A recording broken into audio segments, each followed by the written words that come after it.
A gente vai passar por esse processo eleitoral que a gente espera que seja um primeiro passo para começar essa transformação, né, Leandro? E daí, nisso, eu queria entrar na leitura de pesquisa eleitoral, nessa pesquisa BTG Pactual que saiu hoje, que traz, mais uma vez, Lula bem à frente de Bolsonaro, né? Tem alguns aspectos interessantes, tem uma questão ali da certeza do voto, que eu achei bem interessante, porque, quer ver, eu acho que aí, ó, o Gui consegue colocar para a gente, 72% da população, dos entrevistados, né, já estão com essa decisão de voto tomada, não vão mais mudar. Apenas 27% ali podem mudar. Então, assim, tem uma margem muito pequena de mobilidade aí nesses votos, o que, mais uma vez, constata como esses números são, de fato, sólidos, né? Como os números de Lula são sólidos. Tem outros números, tem o da rejeição, que realmente o Bolsonaro aumentou a rejeição, enquanto Lula teve a rejeição em queda, né? Tem alguns pontinhos, tá aí, olha. Bolsonaro foi de 57 para 59, Lula ali em vermelho, 45 para 43, então a gente teve uma queda na rejeição. Tem essa questão da inflação, que aparece como sentida por quase ali, ó, 95% da população disseram que as coisas aumentaram nesses últimos meses, né, nesses últimos 3 meses. Então, há uma percepção muito grande dessa questão da inflação. E, por último, eu separei até uma tela também que fala sobre essa terceira via. Eu queria trazer isso com você também rapidamente, Leandro, porque a gente vê aí, né, pessoal, ó, Bolsonaro, Lula e Ciro Gomes, Bolsonaro, Lula, Eduardo Leite, Simone Tebet. Lula ganha em todos os cenários. Então, o único cenário em que um candidato se sai um pouco melhor é o de Ciro. Tem até uma outra pesquisa que mostra, inclusive, não, essa mesmo, que os votos ali, ó, todos os outros, né, se você for ver ali, Eduardo Leite, Simone Tebet, André Janones, Lula ganha em primeiro turno, porque tem 50% das intenções de voto. O único em que ele não ganha, mas tem ali a margem de erro, é com Ciro Gomes, que tem 13% ali, e esses votos iriam, claro, em grande parte para Lula. E daí leva sempre essa questão, né? Se Ciro Gomes abandona essa corrida eleitoral em nome de uma vitória de Lula em primeiro turno, da derrota do fascismo, e eu queria te ouvir sobre isso. Inclusive, é muito interessante que quando a grande imprensa discute essa terceira via, Ciro Gomes nunca é colocado como a terceira via, né? São sempre esses outros candidatos que têm 1, 2%. Eu queria te ouvir em relação a tudo isso. É verdade, é engraçado você ter falado isso, eu não tinha pensado nisso. O Ciro Gomes não é colocado. E ele, se tivesse alguma terceira via, seria ele, porque ele sempre está muito à frente, ou muito à frente, então, à frente desses outros pequenininhos que estão atrás. A questão é a seguinte: Lula tem 46, 47, 48, Bolsonaro tem 27, 28, 19, 30, sei lá. A eleição já está definida. Né? As pessoas já sabem quem elas querem para governar o país em 2023. Ou é Lula ou é Bolsonaro. Essa história de terceira via é uma pantomima, é um mise-en-scène, é um teatro de absurdo que só tem 2 objetivos. Um, dar visibilidade para essas pessoas que estão lutando ali, porque elas estão interessadas em se candidatar a prefeito, né, daqui a 2 anos. Elas precisam dessa visibilidade que a campanha eleitoral dá. Isso é um fato. A outra é grana. É o dinheiro do fundo eleitoral que precisa ser gasto. Olha, essa terceira via, já pensou o MDB com União Brasil? Eles têm dinheiro que não acaba mais. A gente está falando de bilhões. Eles precisam gastar esse dinheiro e vão gastar esse dinheiro maravilhosamente bem, Thalita. Vão gastar com tudo que tem, fazer altas campanhas, pagar um monte de gente, botar dinheiro para circular. A discussão de terceira via não diz respeito à viabilidade eleitoral. Eles jamais vão conseguir emplacar nada. O Ciro Gomes é isolado de um lado ou do outro, mas assim, a minha posição é de que, do ponto de vista prático, o Ciro Gomes já abandonou a disputa. Ele é uma biruta de aeroporto divertindo as crianças, só isso.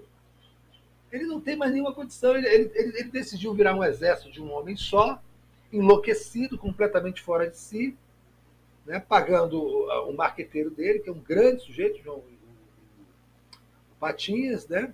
João Santana, mas ele não tem para onde ir, ele sabe agora. Os eleitores de Ciro estão abandonando ele. Eu tenho certeza que até a eleição, até outubro, todos irão abandoná-lo. Não sei se essa turma boa, sei lá, esses ciromínios, né, que são parecidos com o Bolsonaro, vão continuar, porque são fanáticos por Ciro, são apaixonados pelo homem, não e não pelo projeto de governo. Então, essa história de terceira via é uma fraude. Sempre foi uma fraude, mas agora mais do que nunca é uma fraude, porque não há nenhuma viabilidade. A disputa para presidente da República, aliás, já em clima de segundo turno, será no primeiro turno, entre Lula e Bolsonaro. E Lula irá ganhar no primeiro turno. Eu repito, Lula já ganhou essa eleição, claro. A não ser que aconteça, né, o imponderável. Mas Lula já ganhou essa eleição. Eu quero saber, Thalita, repito e vou repito, para que ele vai ganhar essa eleição? Para fazer um governo transitório? Um homem, um gigante político do tamanho do Lula, fazer um governo transitório? Estamos falando isso toda hora. Não, isso é um governo transitório. Transitório para onde? Lula é um gigante da política, é o maior, talvez hoje seja o maior líder mundial. Certamente é o maior líder da América Latina desde sempre.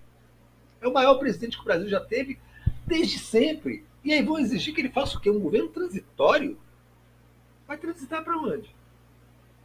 Lula tem que fazer o governo.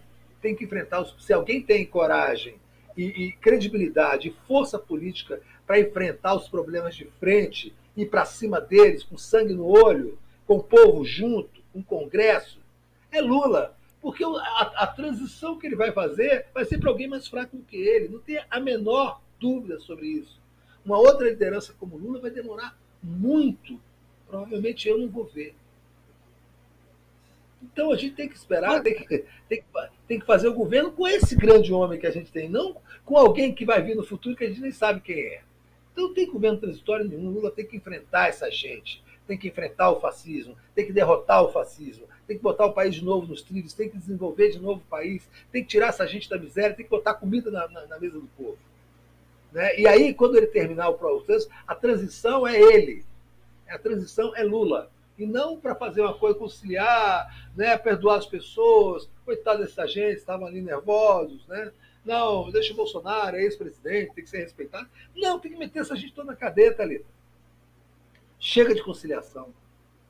Ô, Leandro, você fala, né, sobre o que esperar desse governo, sobre as pautas, enfim, e daí houve uma crítica em relação a Lula durante esses últimos dias por conta da demora que ele teve para se manifestar sobre o caso do Genivaldo, né? Como que você viu isso?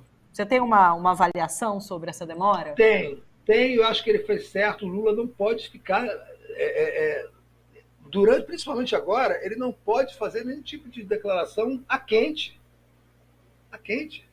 Você lembra do Drauzio Varela, que é um homem maravilhoso, um médico maravilhoso, um ser humano maravilhoso, abraçando uma presa trans, depois se descobriu que ela era pedófila, tinha estuprado uma criança, e até hoje isso está marcado na vida, para sempre estará do Drauzio Varela.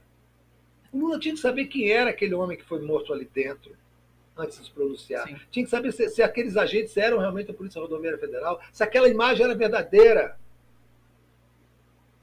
O que o contexto dizia sobre tudo aquilo. Se aquela imagem estava desconectada de outras imagens.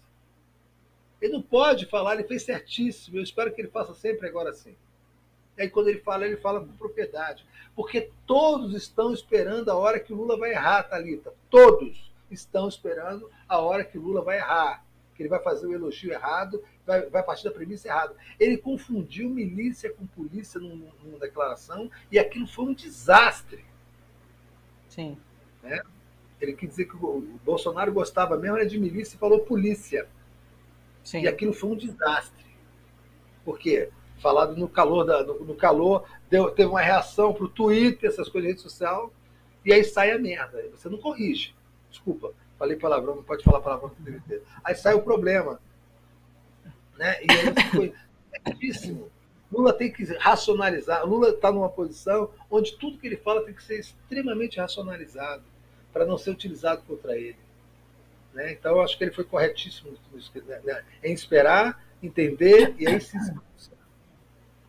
Só para encerrar, o que você espera que Lula faça em relação às polícias, em relação a um caso como esse, quando presidente, quando eleito?